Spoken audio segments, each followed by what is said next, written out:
他就因为回家的路上捡到了一件内衣。这个从没碰过女人的大学生，竟被邻居突然问了这样一句话：片桐君って童貞？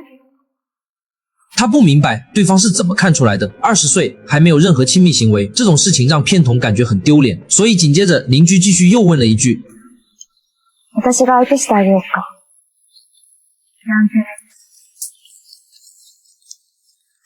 タッチが悪い冗談です。按常理去分析，这个长相出众的成熟姐姐主动向他表露好感，片桐按理来说应当选择和对方相处，可他却迟迟犹豫不决，原因是他早已有异地女友，两人靠着异地维系恋爱关系，只是这名女友思想格外传统保守，两人在一起相处了3、4年的时光，小早始终不愿意和片桐突破身体的界限。正值年轻气盛的年轻男生，面对隔壁充满魅力的成熟女邻居，片桐很难抵住眼前的诱惑。经历过上回的言语撩拨之后，片桐刻意避开和邻居子乃碰面，他从心底不愿辜负和女友的恋情，但子乃的举动却变得越来越出格，对方不再只靠话语进行调侃撩拨，渐渐开始出现肢体上的触碰。接连发生这些事情过后，片桐的心态也在悄然出现变化。今日も返事ないか？他和女友约定好每日互通书信，可近期片桐动笔写信的次数越来越少。彼女のことは好き？好きじゃなかったら付き合ってないです。大家可以留意片桐曾经说出的心里话，他坦言自己满心爱慕着小枣，这辈子绝不会做出背叛对方的事。可男生许下的承诺大多只适合当作耳边闲话，等到直面突如其来的诱惑时，方才还诉说深爱女友的片桐，转眼就踏出了背叛感情的一步，背弃了坚守许久的恋情。人性往往就是这般难以揣测，一时冲动可以抛下所有顾虑，等到错失酿成才心生懊悔。片桐满心愧疚，觉得愧对远方女友，出于这份愧疚，他想要斩断这段错误的交集，等心绪平复过后，没人能确定他能否变回从前的模样。隔壁的女邻居依旧极具吸引力，两人的住处仅仅只隔了一面墙壁。何しに来たの？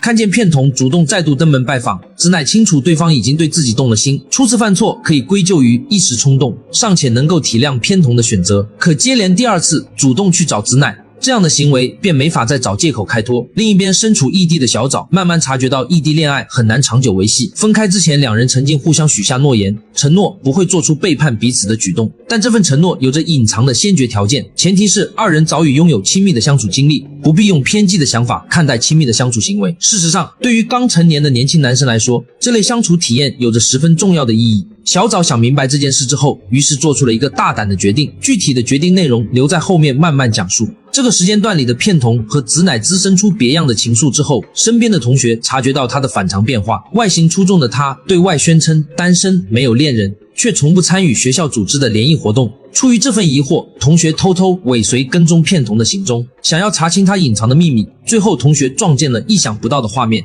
切らしてたわよね。僕買っておきます。原来平日里嘴上说着无心和异性交往，私下却和样貌出众的年长女性相恋。收到女友从远方寄来的书信，片桐再也没有往日里的欣喜雀跃，与之相反，他满心盼望着每日课程结束，回到住处和子乃相伴相处。いやー、昨日の夜片桐は楽しい時間過ごしたんだな。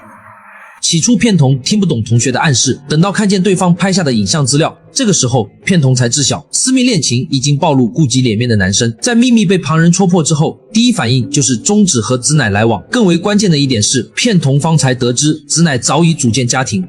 バレるのが怖いの？別に怖いとか。面倒なことになる前に、こういうのやめたい？哪怕心里打定主意提出分开，可分手的话语卡在嘴边，始终没办法顺利说出口。另一边的小枣迟迟收不到男友寄来的信件，小枣决定动身前往去找片桐。动身出发之前，身边好友送上物品，并且出言鼓励。女も持っとかないとダメよ。幼いが持ってるとすげえ違和感だ。否認。大事。絶対。はい。步入成年阶段的人，相关防护用品需要提前准备妥当，不必因为这件事产生难为情的想法。全部物品筹备妥当之后，分隔两地的恋人即将迎来初次碰面。小枣生平第一次独自去往外地，抵达片桐所在的城市之后，小枣始终找不到片桐租住的房子。就在这个时候，意外在路上碰到了子乃本人。篠さん、どうしたんですか？りょうくん。さっちゃん。会いたかった。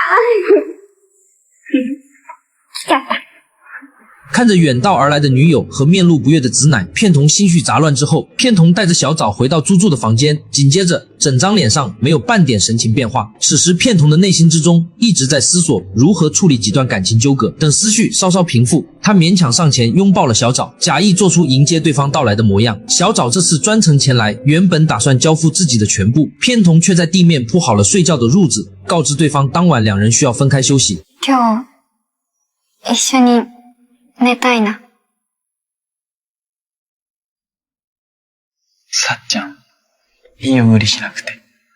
早前小枣多次拒绝过片桐的亲密请求，小枣误以为男友是在体贴呵护自己，可床边摆放的物件让小枣起了疑心。独居男生用不着准备防护用品，换做普通人碰到这件事，大多都会哭闹着讨要一个说法。不过小枣并没有做出过激的举动，只是缓缓褪去了身上的衣物，坦然站在片桐的面前。在小枣的想法里，男友做出背叛的举动，根源在于从前自己一直拒绝亲密相处。これ、友達がふざけて置いてったやつだよ。そうなの？片桐连忙开口进行辩解，费尽力气安抚好了心思单纯的女友。安抚完小枣的情绪之后，片桐催促小枣尽早休息。实际上，他不愿和小枣同床的原因，脖颈处留有亲密留下的红印。一旦这个痕迹被小枣发现，自己无论编造什么理由都没办法解释清楚事情原委。为了哄女友保持好心情，两人整日出门逛街品尝各类美食，旁人轻易就能看得出来，片桐的眼神里没有丝毫欢喜，他满心挂念住在隔壁的子乃。终于在某天夜里，小枣还在屋内熟睡，片桐再也克制不住内心的想法，趁着小枣陷入沉睡的空档，片桐悄悄出门前去寻找成熟的子乃。彼女は大丈夫？寝てます。